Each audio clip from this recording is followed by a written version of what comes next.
Hi, Anna Scheller here, talking about one of the biggest mistakes salespeople make, and that's giving too much information. If you are watching live, I want to thank you for joining me. It's always a pleasure to be with you. And please do comment below. It's interesting to me to see how these conversations are helping other people in their sales, as well as helping me, because I do this for myself as well as for you. If you're on the replay, thank you for joining me. It's great to have you with me.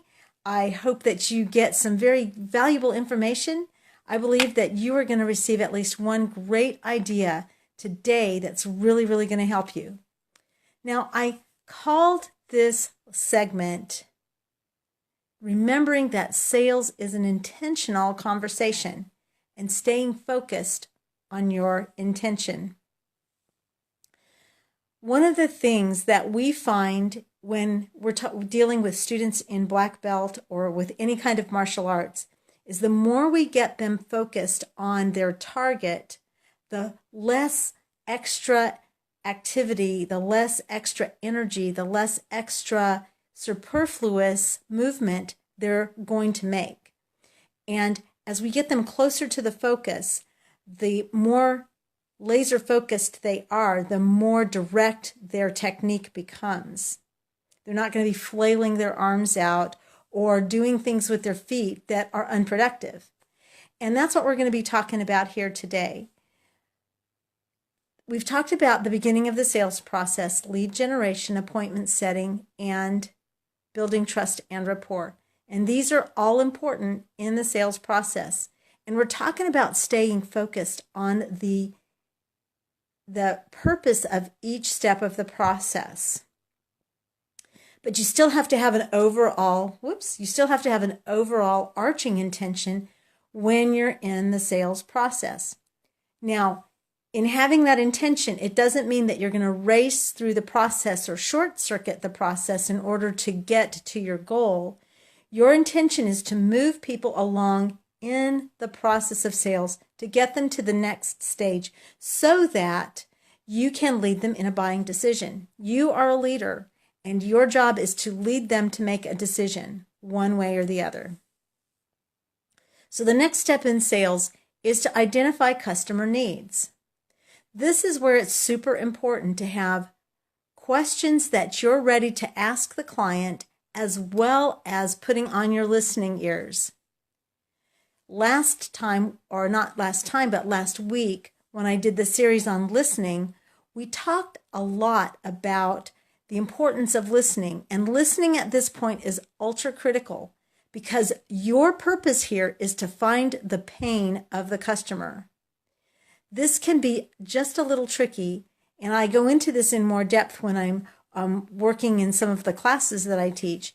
But this can be really, really tricky because we tend to superimpose our ideas or what we like onto the needs of the customer.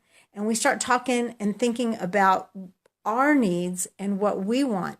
But the focus here has to be on the customer's needs and using questions to get them to talk. You're not selling if you're talking. Use questions to get them to talk. And if they ask you a question in return, you could say something like, that's a great question.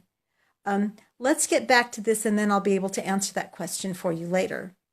So again, you want to get them talking. This is probably one of the most critical, in my opinion, processes of sales because you can really find out what you need to do to help the customer.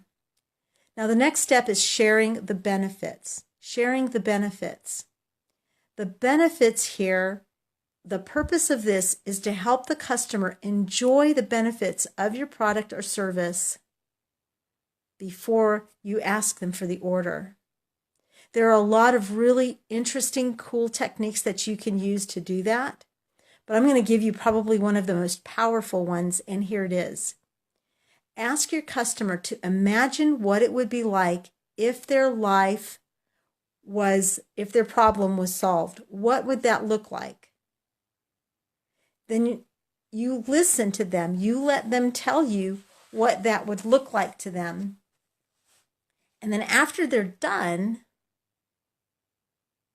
then you can begin to help them to see they're going to tell you the benefit they're looking for your product or service, and that's going to give you insight to help you close the sale.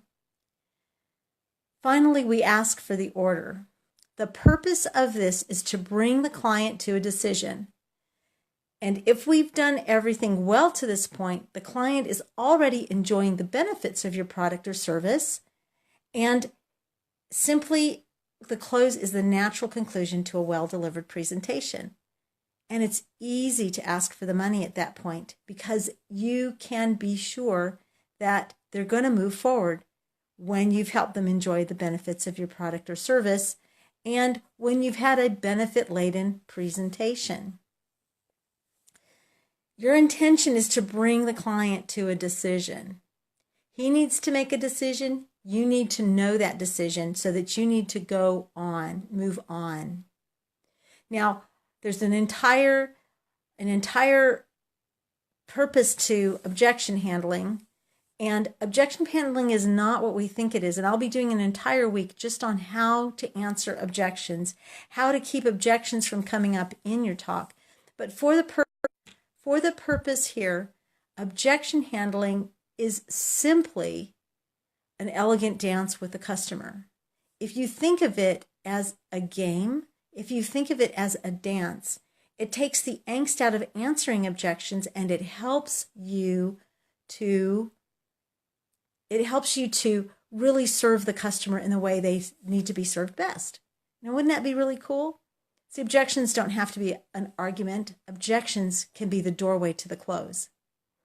So, again, I want you to remember that sales is a very intentional conversation, that through every step, you're simply taking the client to the next step. You want to get to the next step in the process.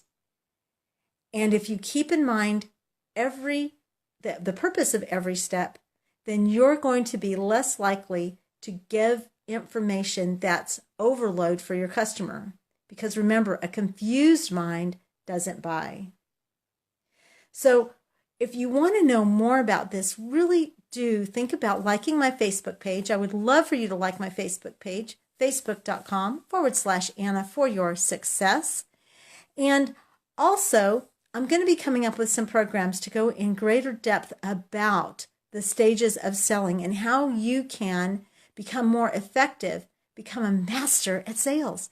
And I would certainly love for you to be part of that. So stay tuned to this station, like my Facebook page, and be on the lookout for announcements coming up on the next class, the next program I'm going to be running about this very topic. So thank you again for joining me. It's been a pleasure to be with you, and I'll see you tomorrow. Tomorrow, I'm going to be talking about how to plan your conversation so that you give the information that's most important. Thank you very much. Have a great evening.